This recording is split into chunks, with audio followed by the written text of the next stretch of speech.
Okay, we have a 2016 Mazda 3, and this is how to reset the service light.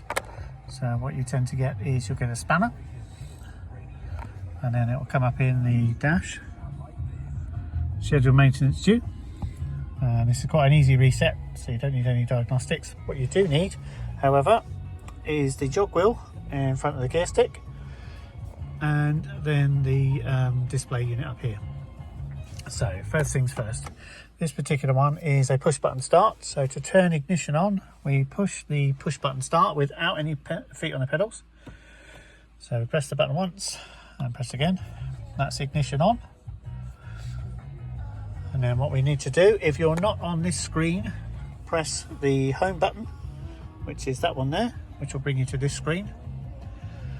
Sorry, the camera's moving about a bit. Now we need to turn this wheel. And as I'm turning it, we need to select applications. In order to get in there, we just basically push the button, and that's open applications.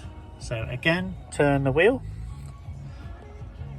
until we highlight maintenance, push the wheel, and that's the one we want.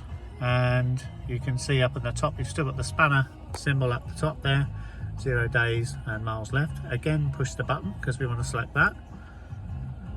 And now, as you can see, you turn the wheel, you come down to reset. Again, push the button. Are you sure you want to reset? So highlight red for reset by turning the wheel again.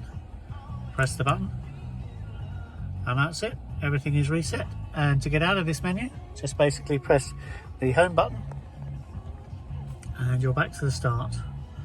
And then if we look at the dash, the spanner light's gone off, and no more maintenance service schedule reset. I hope that helps.